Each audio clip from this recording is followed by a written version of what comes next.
Hello viewers, আসসালামু আলাইকুম। আশা করি আপনারা সবাই ভালো আছেন। একে টেকনোলজি চ্যানেলের পক্ষ থেকে আপনাদের সাথে রয়েছি আমি আসাদ। আপনারা দেখছেন মাইক্রোসফট ওয়ার্ডের ধারাবাহিক টিউটোরিয়াল। আমি মাইক্রোসফট ওয়ার্ডের রেফারেন্সেস ট্যাব নিয়ে আলোচনা করছি, অর্থাৎ রেফারেন্সেস ট্যাবের অধীনে যতগুলো ফাংশন বা যতগুলো অপশনস রয়েছে সেগুলো সম্পর্কে বিস্তারিত আলোচনা করছি। তো রেফারেন্সেস ট্যাবের ধারাবাহিক আলোচনার আজকে দেখবেন শেষ পর্ব। তো আজকের এই ভিডিওতে আমি রেফারেন্সেস ট্যাবের Citations and Bibliography, Captions, Index, Table of Authors এই বিষয়গুলো নিয়ে আলোচনা করব। তো এক্সপার্ট হওয়ার জন্য ভিডিওটি না টেনে সম্পূর্ণ দেখবেন। এছাড়াও আপনি যদি আমার চ্যানেলে নতুন হয়ে থাকেন তাহলে চ্যানেলটি সাবস্ক্রাইব করে পাশে থাকা বেল বাটনে প্রেস করুন। তো চলেন ভিডিও শুরু করি। তো প্রথমে আমি Citations and Bibliography এই বিষয় নিয়ে আলোচনা করব। যেমন আমি কার্সরটা যদি এখানে রেখে আমি যদি সিটেশনে ক্লিক করার পর আমি যদি এখান থেকে অ্যাড এ নিউ সোর্স এই অপশনের মধ্যে ক্লিক করলে আমরা এখানে একটা ডায়লগ বক্স দেখতে পারবো যে আপনি এই বিবলিওগ্রাফি কি সম্পর্কে করতেছেন। এখানে টাইপ অফ সোর্স মানে আপনি একটা জিনিস যে কোনো বিষয় সম্পর্কে আপনি বিস্তারিত কোনো তথ্য এখানে ইনপুট করে রাখতে পারবেন, কিন্তু পরবর্তীতে যখন আপনার এই জিনিসগুলো প্রয়োজন পড়বে তখন কিন্তু আপনারা এটা নিয়ে দেখতে পারবেন। যেমন এখানে কোনো বুক সম্পর্কে বা কোনো আর্টিকেল সম্পর্কে, তারপর হচ্ছে রিপোর্ট, ওয়েবসাইট, তারপর হচ্ছে কোনো আর্ট সম্পর্কে, ফিল্ম সম্পর্কে, এগুলো সম্পর্কে কিন্তু আপনারা চাইলে বিস্তারিত আপনারা এখানে লিখে রাখতে পারবেন। তো আমি এখান থেকে একটা বুক অর্থাৎ বইয়ের একটা বিস্তারিত আমি লিখে রাখবো। যেমন বুকে ক্লিক করার পর এইখানে আপনারা দেখেন অথর মানে আপনার এই যে আপনি যে বইটা সম্পর্কে লিখবেন সেই সম্পর্কে মালিক যে তার একটা বইয়ের লেখকের নামটা কিন্তু আপনাকে এখানে লিখে দিতে হবে। যেমন আমি এখানে একটা বইয়ের লেখকের নাম লিখতেছি, যেমন এমডি মুস্তাফিজুর রহমান। যেমন আমার এই বইয়ের মালিকের নাম হচ্ছে এমডি মুস্তাফিজুর রহমান, এবং এখান থেকে আমি দেব টাইটেল মানে আমার বইয়ের নামটা কি। যেমন বইয়ের নামটা হচ্ছে CATE certificate in computer office application LICATIONS। যেমন আমি এই বইয়ের নামটা হচ্ছে certificate in computer office applications, এবং এখান থেকে আমি দিচ্ছি হচ্ছে ইয়ার হচ্ছে 2023, এবং সিটি হচ্ছে রংপুর, RANGPUR রংপুর, এবং পাবলিকেশন মানে বা আমরা পাবলিশার অর্থাৎ আমাদের যে বইটা এই বইটা হচ্ছে কোন পাবলিকেশন থেকে প্রকাশিত হয়েছে। যেমন আমাদের এই বইটা হচ্ছে satellite publication, SATELLIT satellite publication, CATIONS publications. তো আমি এখানে কিন্তু দেখেন আমার একটা বই সম্পর্কে কিন্তু আমি একটা বিস্তারিত তথ্য তুলে ধরলাম। এখানে হচ্ছে আমি বইয়ের লেখকের নাম হচ্ছে এমডি মুস্তাফিজুর রহমান, আর বইয়ের নামটা হচ্ছে certificate in computer office applications, year হচ্ছে 2023, সিটি হচ্ছে রংপুর, আর পাবলিশার হচ্ছে স্যাটেলাইট পাবলিকেশনস। তো এখানে কিন্তু আমি জাস্ট বিস্তারিত লিখে আমি যদি এখানে ওকেতে ক্লিক করি জাস্ট আমাদের এই অপশনটা আসবে, এটা আমরা জাস্ট শুধু ডিলিট করে দিচ্ছি। ডিলিট করার পর এখন যদি আমার সেই বই সম্পর্কে আমার এই ডকুমেন্টে যদি আমি নিয়ে আসতে চাই বা দেখতে চাই তাহলে আমাকে এই বিবলিওগ্রাফিতে ক্লিক করতে হবে। তো বিবলিওগ্রাফিতে ক্লিক করলেই আমরা প্রথম যে অপশনটা বিবলিওগ্রাফি জাস্ট এই অপশনে ক্লিক করলে আমি দেখতে পারবো যে আমি যে অপশনগুলো লিখেছি একবারে বিস্তারিত কিন্তু এখানে চলে আসবে। Mustafizur Rahman MM 2023 certificate in computer office applications Rangpur satellite publication, এখানে কিন্তু আমাদের পুরো ডিটেলস কিন্তু এখানে চলে আসছে। তো এরপরে যদি আমার কোনো কিছু এডিটিং করতে হয়, যে যদি ধরেন হচ্ছে আমাদের নামগুলো আবার চেঞ্জ করতে হবে বা ইয়ার চেঞ্জ করতে হবে, তাহলে এখান থেকে ম্যানেজ সোর্সে ক্লিক করলে কিন্তু আমরা এখান থেকে এডিট অপশন আছে, এডিটে ক্লিক করলে কিন্তু আমি এখান থেকে আবার সেম ভাবে এডিট করি, ওখানে ক্লিক করলে কিন্তু আমরা আবার এডিটিং করতে পারবো। যেমন আমি এখান থেকে যদি কোনো 22 সাল বা 23-24 সাল যদি সালটা থাকবে সেই সালটা শুধু পরিবর্তন করে লিখবো, জাস্ট ওখানে ক্লিক করলে সেটা কিন্তু চেঞ্জ হয়ে যাবে। তো আমরা যদি বিবলিওগ্রাফি যদি এডিটিং করতে চাই তাহলে আমাদের ম্যানেজ সোর্সে ক্লিক করতে হবে, এরপর এডিট বা যদি ডিলিট করতে চান ডিলিটে ক্লিক করে কিন্তু ডিলিট হয়ে যাবে। তবে এখান থেকে আরেকটা অপশন দেবো যে স্টাইল, আমাদের এই যে বিবলিওগ্রাফি যে আমাদের এখানে নিয়ে আসলাম ডকুমেন্টে সেটা আমরা কোন স্টাইলে রাখবো। তো আমরা যদি এখানে ক্লিক করার পর এখানে বিভিন্ন স্টাইলে আসবে, এটা প্রথমে এর স্টাইল, এটা দেখেন হচ্ছে রহমান এমডি মুস্তাফিজুর এরকম স্টাইল আছে।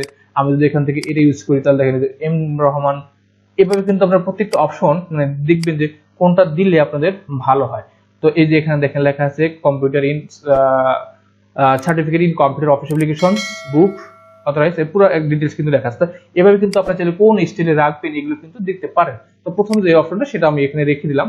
ওকে, এভাবে কিন্তু আমরা বিবলিওগ্রাফিতে অ্যাড করে আমরা আমাদের যে কাজগুলো আছে, যে যদি কোনো বিষয় সম্পর্কে বিস্তারিত সেভ রাখতে হয় তাহলে আমরা বিবলিওগ্রাফিতে দিয়ে সেভ রাখতে পারবো। ওকে, তো আমি এটা এখন ডিলিট করে দিচ্ছি। এখান থেকে জাস্ট ব্যাকস্পেস দিলে কিন্তু আমাদের এই বিবলিওগ্রাফিটা চলে যাবে। ওকে, তো এরপর হচ্ছে কি ক্যাপশনস। ক্যাপশন হচ্ছে যদি কোনো মানে প্যারাগ্রাফের উপর কোনো ক্যাপশন লিখতে হয় বা কোনো টেবিলের উপর কোনো ক্যাপশন লিখতে হয় বা কোনো পিকচারের উপর ক্যাপশন লিখতে হয় তাহলে আমরা এই ক্যাপশনসটা ইউজ করতে পারি। যেমন আমার এই প্যারাগ্রাফের আমি ক্যাপশন দিচ্ছি বা এখানে ইনসার্ট ক্যাপশনে ক্লিক করবো, ক্লিক করে ফিগার 1 জাস্ট ওখানে ক্লিক করলে আমি দেখতে পাবো এখানে ফিগার 1 আমার এইটুকু হচ্ছে ফিগার 1 এর ক্যাপশন। এখন আমি যদি এখান থেকে ইন্টার দিই, আমি যদি এখান থেকে ইনসার্ট ক্যাপশনে ক্লিক করি, এটা ফিগার 2 দেন ওকে। তো এবার কিন্তু আমরা আমাদের যে ক্যাপশন গুলো আছে এটা আমি ব্যবহার করতে পারি। আমি যদি এখান থেকে কন্ট্রোল ইন্টার দিয়ে এই ক্যাপশনটাকে 2 নম্বরে নিয়ে গেলাম এবং এটা হচ্ছে 1 নম্বরে থাকলো। তো আমি এখানে কাজটা রেখে আমি যদি কন্ট্রোল ইন্টারফেস করি তাহলে কিন্তু আমাদের এখানে ব্ল্যাঙ্ক একটা পেজ চলে আসবে উপরে।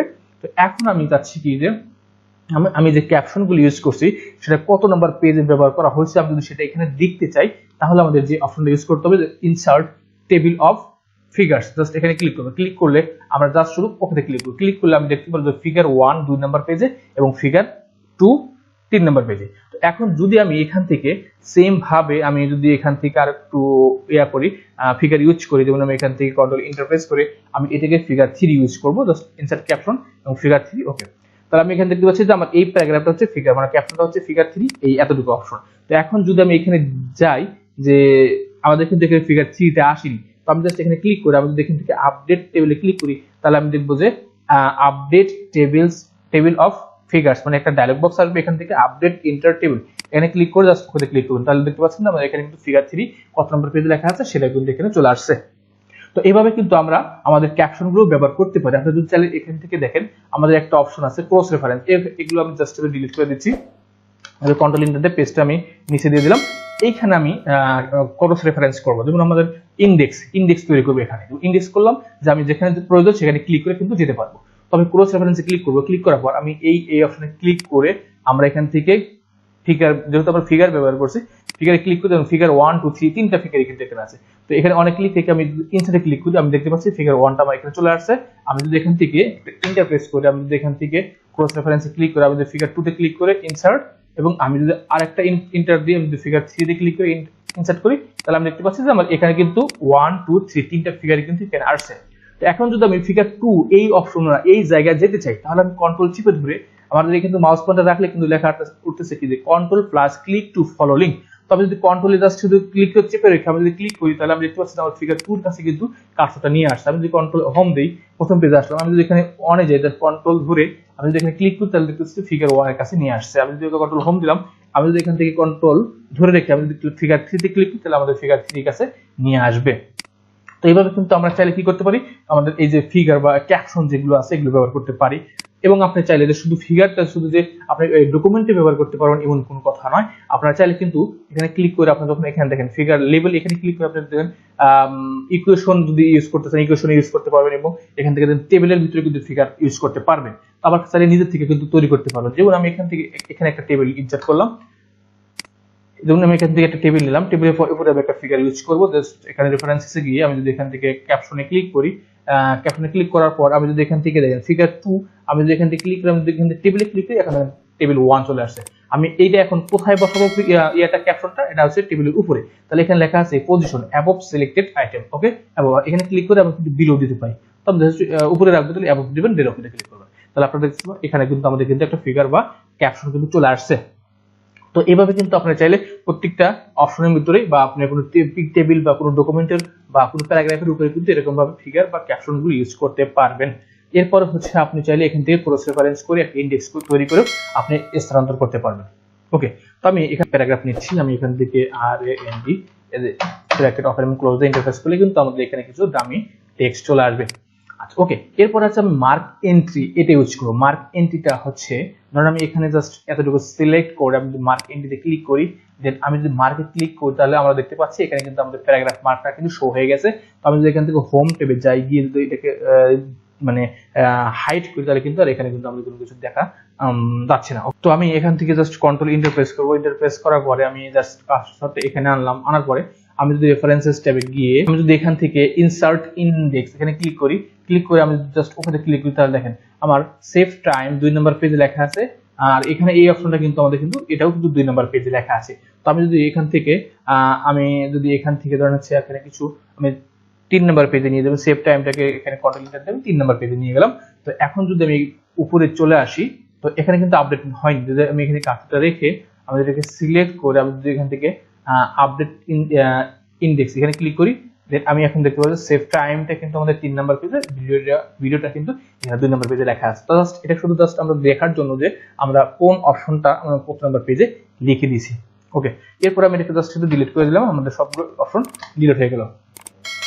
আচ্ছা, এরপর হচ্ছে টেবিল অফ অথরাইজ। তো এটা কি কাজ করে? তো এটা হচ্ছে মার্ক সিটেশন। মার্ক সিটেশন বলতে এই যে এখানে যে আমাদের ইনসার্ট সিটেশনটা ইউজ করলাম, বিবলিওগ্রাফটা ইউজ করলাম, সেটা আমাদের এখানে আমি এখন আনবো। তো আমি এখানে জাস্ট শুধু কারণ সে এই পেজে আমি বিবলিওগ্রাফিটা আনলাম, এখানে ক্লিক করে আমি বিবলিওগ্রাফিটা ইনসার্ট করলাম। তো এখন এখান থেকে আমি বিবলিওগ্রাফিটা সিলেক্ট করে আমি যদি এখানে মার্ক সিটেশনে ক্লিক করি, দেন মার্কে ক্লিক করলাম, আমি ক্লোজ দিলাম, আমি দেখতে পাচ্ছি যে আমার সেই প্যারাগ্রাফ মার্ক কিন্তু অন হয়ে গেছে। আমরা এখান থেকে হোম ট্যাবে যাব এবং এখান থেকে এই প্যারাগ্রাফ মার্কটাকে আমি অফ করে দেব। তো অফ করার পরে এখন যদি আমি প্রথম পেজে আসি, প্রথম পেজে আসার পরে আমি যদি এখানে যাই, রেফারেন্সেস ট্যাবে যাই, গিয়ে আমি যদি এখানে টেবিল অফ অথরাইজ এখানে ক্লিক করি, ক্লিক করার পরে জাস্ট ওকেতে ক্লিক করি, তাহলে আমি দেখতে পাবো যে আমার বিবলিওগ্রাফি সম্পর্কে হচ্ছে কত নম্বর পেজে লেখা আছে, 3 নম্বর পেজে লেখা আছে। তো এইভাবে কিন্তু আমি চাইলে এই অপশনগুলো কিন্তু আমি ব্যবহার করতে পারি, টেবিল অফ অথরাইজ, বা আমি কোন পেজের ভিতরে বিবলিওগ্রাফিটা অ্যাড করছি। যেমন এখানে কিন্তু দেখেন 3 নম্বর পেজে আছে। তো আমি যদি আরো কোনো অর্থাৎ এখান থেকে যদি আমি এটাকে আরো নিচের পেজে ইউজ করি, এখন বিবলিওগ্রাফি আমার কত নম্বর পেজ আছে, 4 নম্বর পেজ আছে। আমি যদি এখন একবার উপরে পেজে এসে এখানে দেখি, এখানে কিন্তু আমাদের কিন্তু 3 নম্বর পেজে শো করতেছে। তো আমি যদি এখানে সিলেক্ট রেখে আমি যদি আপডেট টেবিল এখানে ক্লিক করি, দেন আমি এখন দেখতে পাবো এখানে কিন্তু আমার বিবলিওগ্রাফিটা 4 নম্বর পেজে চলে আসছে। তো এইভাবে কিন্তু আমরা রেফারেন্সেস ট্যাবের table of contents, footnotes, citations and bibliography, captions, index, table of authorities এই গ্রুপগুলোর কাজগুলো করব। তো যদিও মানে এই ব্যবহারগুলো একেবারে প্রয়োজনের সাপেক্ষে, ঠিক আছে? তো আপনারা জাস্ট শুধু এগুলো মানে জেনে রাখবেন, যত প্রয়োজন অনুযায়ী এই অপশনগুলো ব্যবহার করতে পারেন। তো আশা করি আজকের ভিডিওটা আপনাদের কার্যক্ষেত্রে অনেক উপকারে আসবে। তো যদি কাজ লাগে তাহলে সবাই লাইক, কমেন্টস এবং শেয়ার করে অন্যকে দেখার সুযোগ করে দেবেন। তো আজকের মতো ক্লাস এই পর্যন্তই। সবাই ভালো থাকবেন, সুস্থ থাকবেন। খোদা হাফেজ।